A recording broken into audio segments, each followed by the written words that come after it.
Бог ги сака луѓето, а го мрази гревот. Но пред се, Бог го почитува правото на избор на секој човек.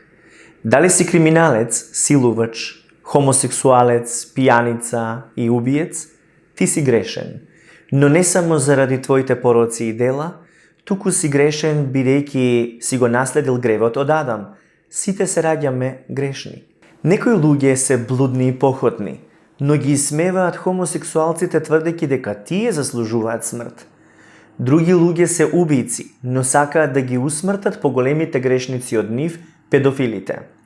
Оние пак кои ги гледаат сите овие луѓе и нивните однесувања, ги презираат и осудуваат и едните и другите, но тие иако не се блудни, хомосексуалци, убици или педофили, исто така и тие се грешни.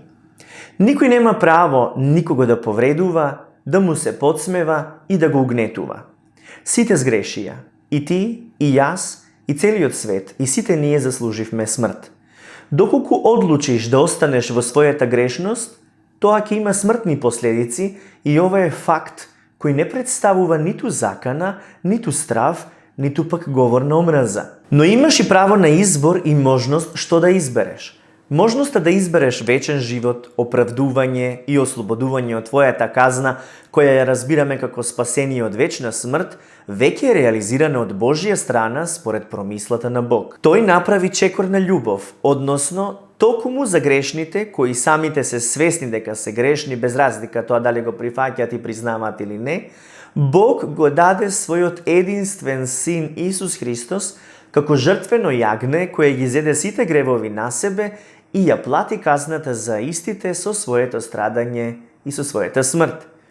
Ако поверуваш во Него, односно го примиш за свој Господ и Спасител, ќе примиш спасение и вечен живот, но тоа зависи од тебе, од твојот избор. Многумина ја сакаат оваа провизија, но не ја живеат и прифаќаат во целост, бидејќи за тоа да стане активно во нивниот живот и во нивното срце, потребно е срцето да се испразни од гневот и да се отфрли грешниот живот.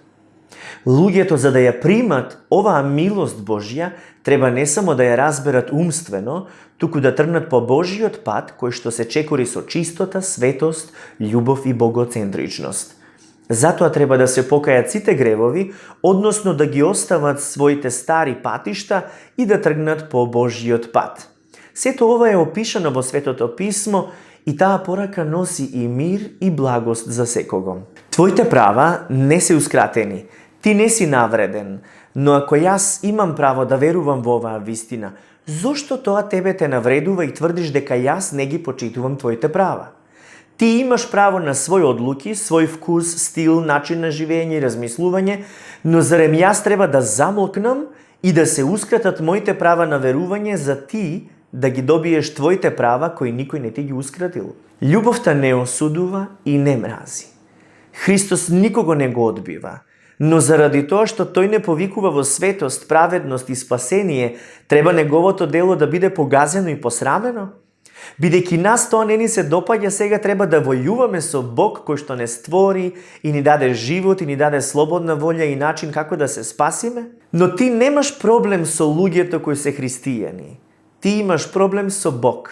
Разговарај со Него, дозволи тој да ти зборува во срцето. И јас не бев подобар од тебе, би рекол дури и повеќе грешен, но денес не сум промотор на бунтот кон Бога, туку на Неговиот мир, прифаќање на различностите и утешување на повредените. Исус се дружеше и седеше намаса и со проститутки и со големи грешници, но ништо не го спречи да им покаже љубов. Во Светото Писмо има прекрасен стих кој што јас сакам да го споделам со тебе и да размислиш и ти на овој стих, вели: возљубени, да се љубиме еден со друг, зашто љубовта е од Бога, и секој кој љуби, од Бога е роден и го познава Бога. А кој не љуби, не го познава Бога, зашто Бог е љубов. Ова го пишува во прво послание Јованово, 4 глава, 7 и 8 стих. Моето обраќање има за цел да поттикнам во љубов и меѓусебна почит. Секој од нас има право да ги изрази своите верувања, своите ставови и своите мислења. Некои луѓе се чувствуваат загрозени што јас ги изнесувам моите верувања и моите ставови. Јас ги почитувам луѓето, затоа што љубовта ме води. Но покажувам пример и потикнувам, ајде заедно, да се љубиме еден со друг, да се почитуваме меѓусебно и да си помагаме. Заедно да градиме, бидејќи така можеме да ги надминеме сите проблеми и сите искушенија. Бог со вас.